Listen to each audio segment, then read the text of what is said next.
So this is a movie that has absolutely no right being as good and as thoughtful and heart-wrenching and funny and just so many things. It has no right being all those things.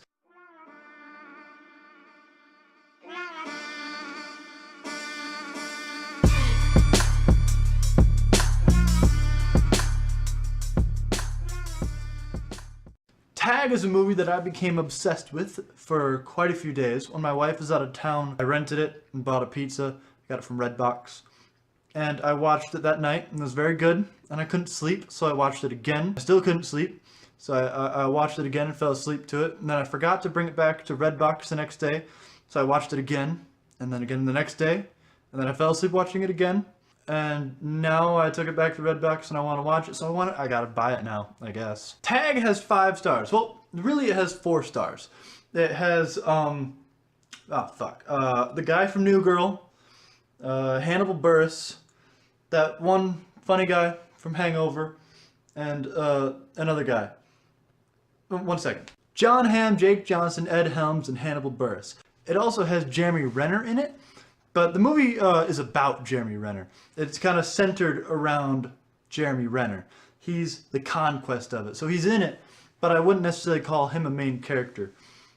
But let me back up a little bit. Tag follows these 5 friends that grew up together, and in order to stay friends and stay in contact, every year for the entire month of May, they play tag. The reason that it's so interesting is because not only have they been playing tag for 3 decades, but they all live in different cities around the world, or around the country. The movie starts out with Ed Helms, like, getting a job at Jon Hamm's business, just to corner him in a conference room, to which he tries to break out by throwing a chair through a window, and they get really, really into this. And parts like that, like, you take it seriously, because they take it so seriously, but it's hilarious, because you're watching 5 grown men play tag. But anyway, the point of the movie is that Jeremy Renner has never been tagged. In 30 years, he's never been tagged because apparently he's just the best in the world at tag. Which, I mean, most people that play tag are kids, so it makes sense. He's getting married, and it's his last season of tag. So all 4 other guys band together to tag him at least once. And they all get together for the first time in God knows how long, go to their hometown for his wedding, and, I mean, try and get him. But along the way, you learn so much about these characters, and they connect, and you laugh, and it's real friendship bonding. Like, you believe these guys have been friends for 30 years. But at some point, it's kind of obvious that tag is what keeps them together, which is the point of it. But they're all very different people. You have Jake Johnson, the New Girl guy, who I really like, just playing this, like, old stoner divorced guy. And then you have Ed Helms playing... I mean, he's playing Ed Helms. You have Hannibal Buress, who looks like he's in a bad marriage.